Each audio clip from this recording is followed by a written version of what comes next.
Hello, my name is Shane, and I'm here to read the lovely book of Edward Tulane. I'm going to be reading chapter 21. The diner was called Neil's. The word was written in big red neon letters that flashed on and off. Inside, it was warm and bright and smelled like fried chicken and toast and coffee. Bryce sat at the counter and put Edward on a stool next to him.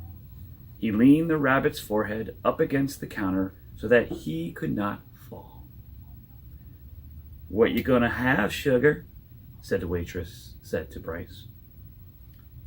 "Give me some pancakes," said Bryce, "and some eggs, and I want steak too. I want a big old steak, and some toast, and some coffee." The waitress leaned forward, pulled at one of Edward's ears, and then pushed him backwards so that she could see his face. "This your rabbit?" she said to Bryce. "Yes, ma'am. He's mine now. He belonged to my sister." Bryce wiped at his nose with the back of his hand. "We're in show business, me and him." "Is that right?" said the waitress. She had a name tag on the front of her dress. Marlene, it said. She looked at Edward's face, and then she let go of his ear, and he fell forward so that his head rested against the counter again. "Go ahead, Marlene," thought Edward. "Push me around. Do with me as you will. What does it matter? I am broken. Broken." The food came, and Bryce ate all of it without even looking up from his plate. "Well, you was hungry for sure," said Marlene, as she cleared away the plates. "I reckon show business is hard work." "Yes, ma'am," said Bryce. Marlene tucked the check under the coffee cup. Bryce picked it up and looked at it, and then shook his head. "I ain't got enough," he said to Edward. "Ma'am," he said to Marlene when she came back and filled up his coffee cup, "I ain't got enough." "What, sugar?" "I ain't got enough money." She stopped pouring the coffee and looked at him. "You're going to have to talk to Neil about that." Neil, it turned out, was both the owner and the cook. He was a large, red-haired, red-faced man who came out of the kitchen holding a spatula in one hand. "You came in here hungry, right?" he said to Bryce. "Yes, sir," said Bryce. He wiped his nose with the back of his hand.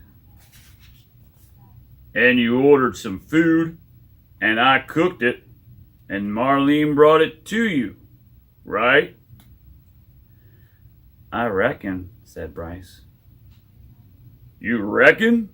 said Neil. He brought the spatula down on the countertop with a thwank. Bam! Bryce jumped. "Yes, sir. No, sir."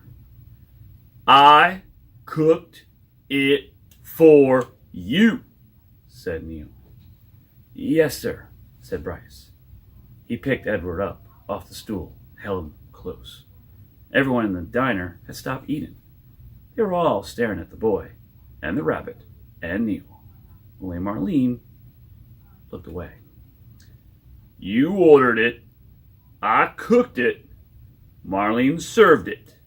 You ate it. Now," said Neil, "I want my money." He tapped the spatula lightly on the counter. Bryce clearly cleared his throat. "You ever seen a rabbit dance?" he said. "How's that?" said Neil. "You ever before in your life seen a rabbit dance?" Bryce sat Edward on the floor and started pulling the strings attached to his feet, making him do a slow shuffle. He put his harmonica in his mouth and played a sad song that went along with the dance. Somebody laughed. Bryce took the harmonica out of his mouth and said, "He could dance some more if you want him to. He could dance to pay for what I ate." Neil stared at Bryce, and then, without warning, he reached down and grabbed a hold of Edward. "This is what I think of dancing rabbits," said Neil, and he swung Edward by the feet, swung him so that his head hit the edge of the counter hard. There was a loud crack.